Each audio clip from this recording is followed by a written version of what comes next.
Indiana Newsdesk is made possible in part by the following: IU Health Southern Indiana physicians, primary care and specialty care providers now accepting new patients in Bloomington and throughout South Central Indiana. siphysicians.org, IU Center for Applied Cybersecurity Research, working to improve cybersecurity and provide policy guidance through partnerships with industry, government, and academia. Smithville Fiber, the Gigacity Company, fiber internet, HD, and digital IPTV in Southern Indiana. More information at smithville.com. And by WTIU members. Thank you. Coming up on Indiana Newsdesk. More than 80% of RVs sold are manufactured here in Indiana. Business is really good right now. So good, in fact, that manufacturers are struggling to find people to work. Plus, very few people have seen the controversial documents dealing with Saudi Arabia and 9/11. There's a debate now over whether to release the papers publicly. Anyone accused or of being complicit in that crime, that's a very serious matter and a very grave matter. Plus, there's a process for helping people recover for surgery. It might involve rehab or physical therapy. But what about our pets? I had a new program being tested at Purdue that's showing some promising results. The more I raise the water, the more buoyancy the dog has in order to just kind of take some weight off the limbs and try to use it more. Those stories and the latest news headlines from across the state right now on Indiana Newsdesk.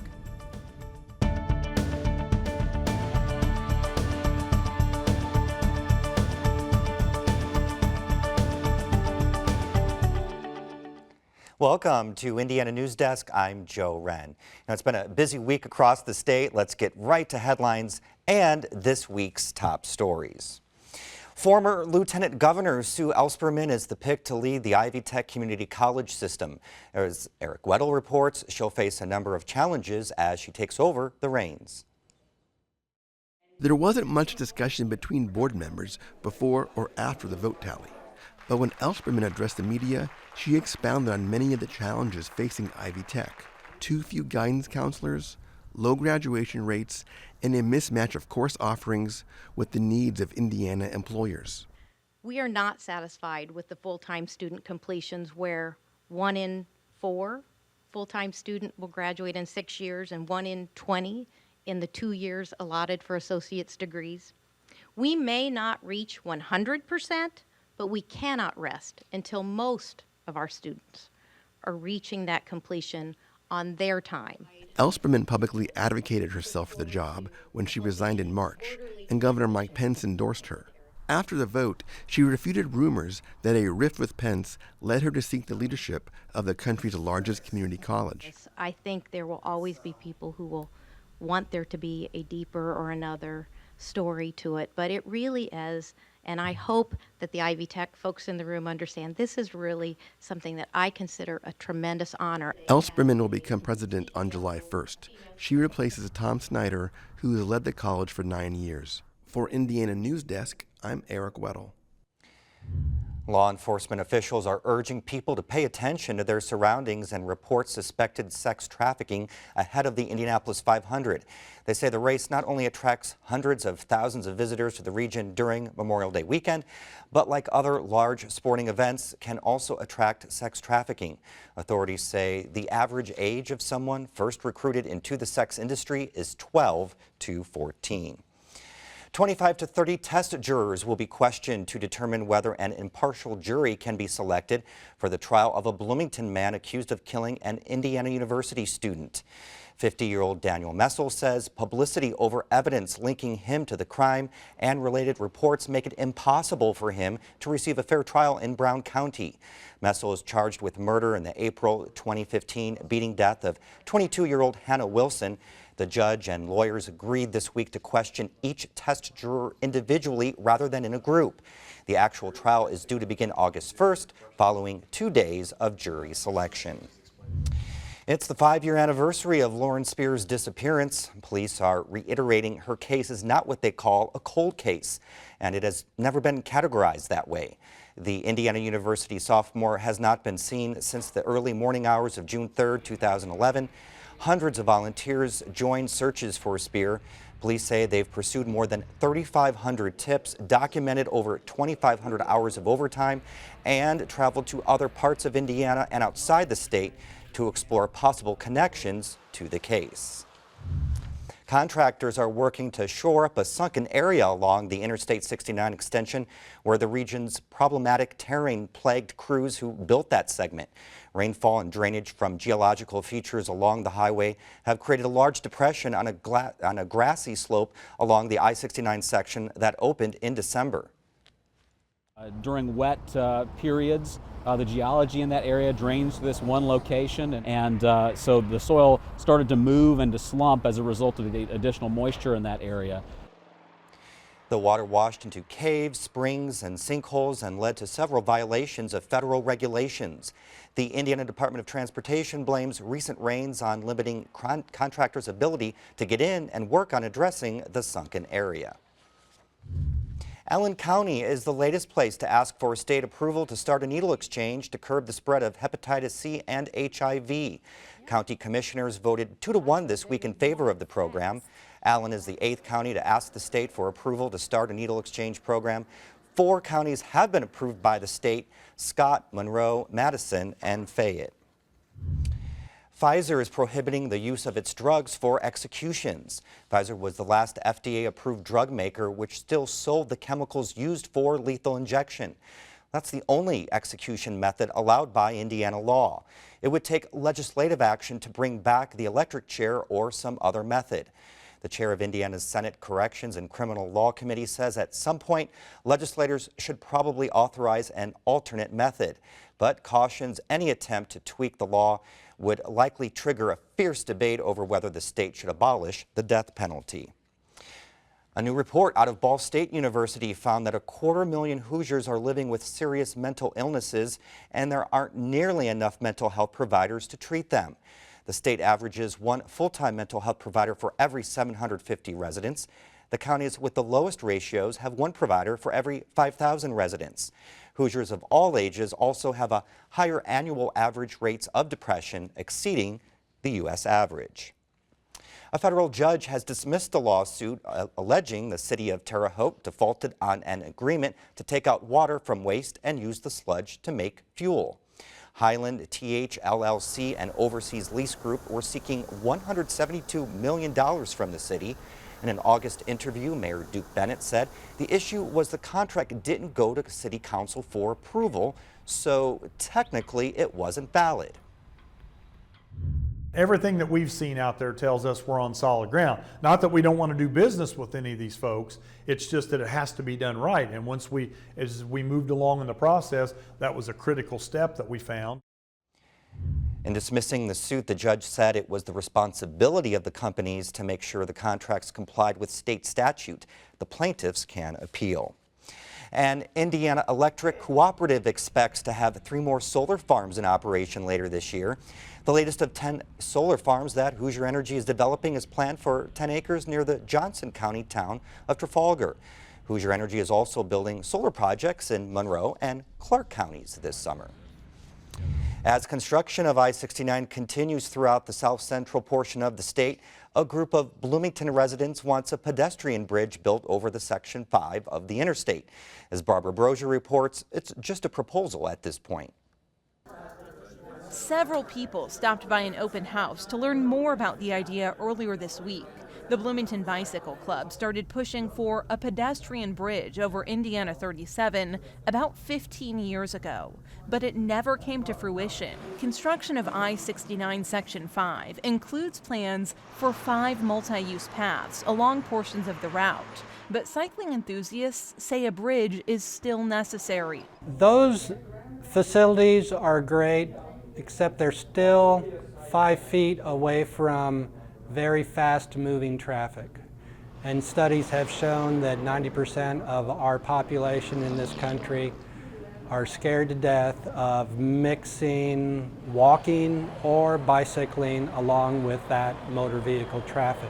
Their proposal calls for a bridge to be constructed over the interstate between 3rd and 2nd Streets, connecting the west and east sides of town. I think it's a great idea.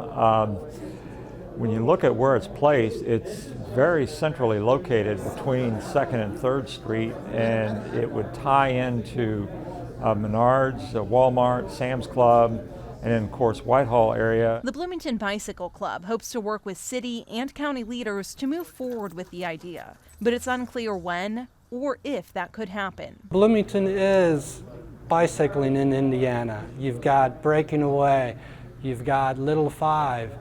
I think we deserve a bike pedestrian bridge. For Indiana Newsdesk, I'm Barbara Brozier.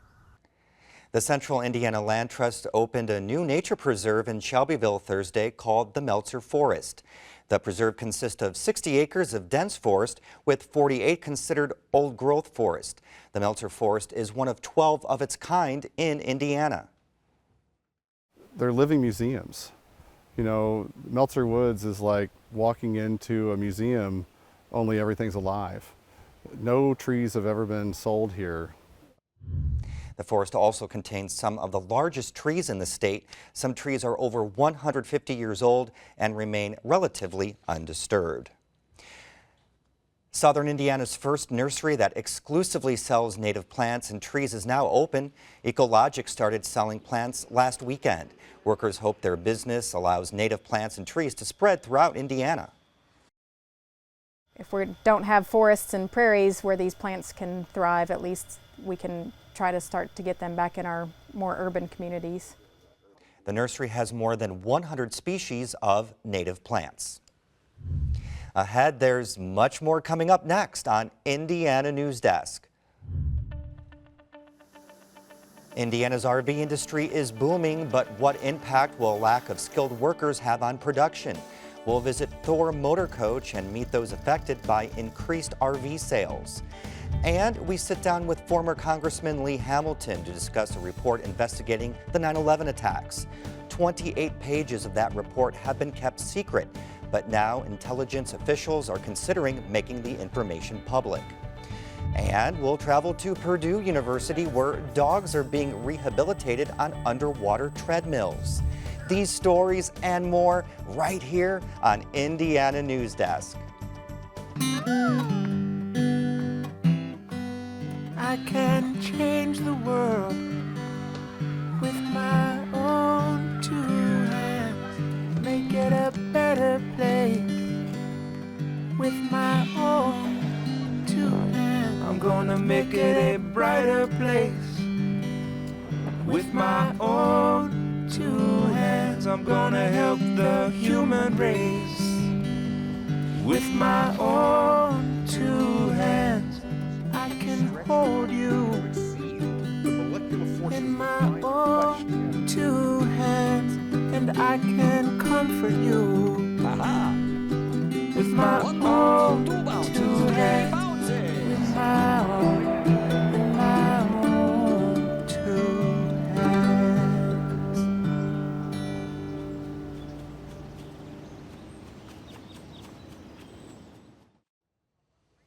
Welcome back to Indiana Newsdesk. Intelligence officials are milling over whether to release 28 pages of a report investigating the 9/11 attacks. Some say the papers point to Saudi support for the terrorist attacks. Very few people have seen the contents of those pages. Our Barbara Brozier sat down with former Congressman Lee Hamilton. He served as vice chairman of the 9/11 Commission that investigated the attacks. He was briefed on what's in those pages, and as he explains whether to release their contents, it's a very difficult decision. Can you explain the general content, what these papers looked at? Well, these papers were produced by the FBI, and they were looking into people that might have been associated, complicit in the 9/11 attacks. There are some names mentioned in these papers.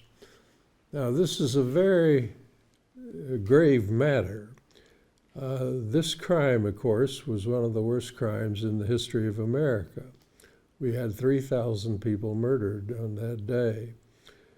Anyone accused of being complicit in that crime, that's a very serious matter and a very grave matter. So you just don't want to float things out unnecessarily. I think all of us have, I certainly do, a kind of a bias, if you would, towards transparency and accountability. But I do not know whether these papers should be released or not. What do you say to those skeptics out there and those people who say we need these released for transparency, for people to get closure about what happened? Well, that's very understandable. And whenever you have papers that are being withheld, there's always the charge of cover-up.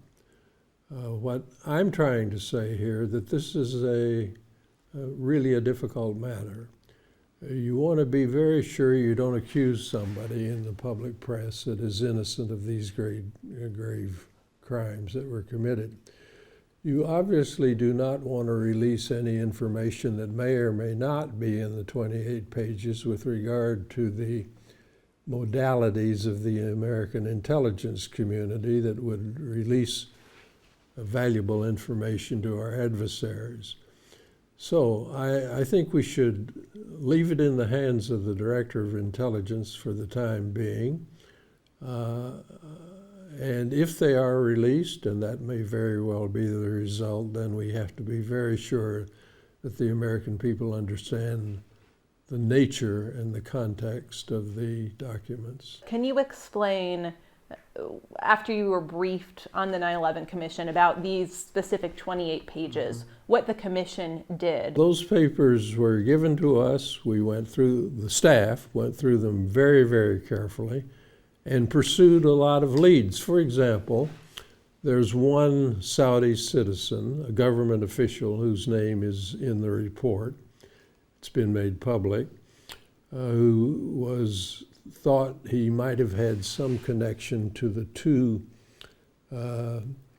extremists in Los Angeles, but we did not find any such connection. So we pursued several leads as a result of our investigation of those papers. Why is this something that's being talked about now and that's being considered, whether to release these documents? Well, the families of the victims deserve to know everything we possibly can tell them about what happened. There are also very powerful financial interests here. If the information comes out, however it may come out, and if it's true, and I don't know that it is, that Saudi officials, the Saudi government was involved in some way in 9/11, then that would open up the possibility, not the assurance, but the possibility that the Saudi government could be sued. Now, government immunity would have to be waived, and there are a lot of legal problems involved there. The U.S. Senate did pass legislation this week that would allow 9/11 families to sue the Saudi Arabian government for damages. The House hasn't scheduled a date to take up the issue. The Obama administration has already threatened to veto it. North Central Indiana is banking on new state funds and collaborations to attract workers and diversify the local economy. That's a big challenge in Elkhart, also known as the RV capital of the world. That industry took huge hits during the financial crisis, with sales down to around 165,000 units a year. Elkhart's unemployment rate was the highest in the nation. But this year, RV sales are expected to be over 375,000, and Elkhart's economy is recovering. As Indiana Public Broadcasting's Annie Ropick reports, the rebound has created problems of its own. In one of Thor Motor Coach's largest factories in Elkhart, dozens of RVs are waiting to be assembled. Some are bare frames, others only need decals applied. Almost all the components are made by hand, with none of the automation you see in some modern factories. The human factor is something that, with the processes that we have in place, is still the best way to go. But finding the humans to carry out those processes hasn't been easy lately. During the recession, RV sales plummeted, and 1 in 5 people here were unemployed. Things have bounced back, and RVs are now in greater demand than ever. The problem is training initiatives to attract workers have fallen flat. Ivy Tech Community College recently shut down a pilot training program in RV manufacturing while they figure out a curriculum that will draw students into both the program and the industry. Elkhart's mayor says a company town is only as good as its workforce. If a company doesn't build the entire unit, they make the steering wheel, or they make some of the components, or they make the molding that goes around the windows. So it's all very connected. Nice wants to preserve the existing businesses and build on the RV industry's success by making Elkhart more attractive. Nearly 20% of the local workforce commutes in from somewhere else. The challenge is going to be, we need to up our game from the livability standpoint. It will be harder to keep the business creators and the upper management in the community if they don't have a place to live and a place to enjoy. But Elkhart County has 150,000 open jobs right now, and according to census data, only 104,000 people to fill them. Mark Dobson with the County Economic Development Corporation says finding those workers is their priority. We talk about the importance of diversity. We also talk about how important it is to remember who we took to the prom. And, we took the prettiest girl to the prom, and we don't want to abandon her on the dance floor. So we really work hard at both. That means marketing RV jobs around the country with social media and billboards. Dobson says they're starting to see some return on those, and it can't come soon enough. You do worry that you reach a point where it gets so difficult to solve the employee attraction issue that companies start looking at areas with higher unemployment. Back at Thor, CEO Bob Martin says they can patch their labor gap with more capacity and more overtime and in-house training for workers to build systems like this. This mid-level RV also has a full kitchen and hidden storage space, and it's able to sleep 7 with a loft bed over the driver's seats. It's all part of the RV lifestyle, which Martin says hasn't changed much despite some ups and downs. I was here pre-recession. I lived through the recession. Just watching, the industry really just slow down, and watching the city just become quiet was a scary time. And to see it come back relatively quickly, I'd rather have these problems than any other problems. For Indiana Public Broadcasting, I'm Annie Ropeek in Elkhart. Purdue University's small animal hospital is using a new water treadmill to help pets recover after surgery. Similar therapy has proven helpful for humans who have been injured, and as Barbara Brozier reports, it's a much tougher workout than doggy paddling. Charlie, come on, up. Good girl, come girl, hi. This chocolate lab named Charlie is going on 13 years old, but she's young at heart. She loves to play. She's all about the play, and she's very energetic and excited. It was that playing that proved problematic one day. There'd be a hawk 100 feet up, and she was bound and determined to go out and catch that hawk, although she would never get it, and she must have stepped in a hole or something because she came back one day with a major limp and that she had damaged her calcaneal tendon. The vets at Purdue's small animal hospital tried to correct the injury with early rehab, but Charlie continued to struggle. In Charlie's case, we had been following a core lesion, a small hole that was developing within that tendon, and unfortunately, rather than getting smaller, it was continuing to expand. So Charlie went in for surgery, and that was the easy part. The real challenge is her recovery. She would favor the repaired leg. She wouldn't put hardly any weight on it. We had to do some weight exercises where we make her shift her weight and that kind of thing, but she still just wouldn't use it. Good girl, keep it up. To help correct the issue, vets decided to use a new water treadmill as part of Charlie's physical therapy routine. They use it for dogs recovering from orthopedic and neurological surgeries, as well as those who struggle with arthritis. The more I raise the water, the more buoyancy the dog has in order to just kind of take some weight off the limbs and try to use it more, because then it's less pain and it's just really nice for the buoyancy. For Charlie, the goal was to get her to stop favoring her uninjured leg and return to her normal walking pattern. When she's walking, you can look on the side of the treadmill and you can see how she is walking. A lot of times her back limb, she would, at the beginning, she would really just let it float and then just come down. And then it would float again and it would come down. The water treadmill helps dogs build up their strength and can even prove as an effective weight loss tool for those struggling with extra weight. It's more effective than walking dogs on land. I think it's something like at least 10 times as resistant as air. And basically that resistance is great because it then allows you to, with each step of your limb, build muscle mass faster in a shorter period of time. Good girl, you're doing so good. The rehab process can take months. For Charlie, it's been nearly a year. And vets think she's about 95% recovered. They're starting to see that old, playful Charlie come back. She's got her run back. She didn't have that before. She was really a gimpy dog, and now she's not. For Indiana Newsdesk, I'm Barbara Brozier. And that's the end of this program, but our work continues online as we cover the news throughout the week at WTIUnews.org. Have a great weekend.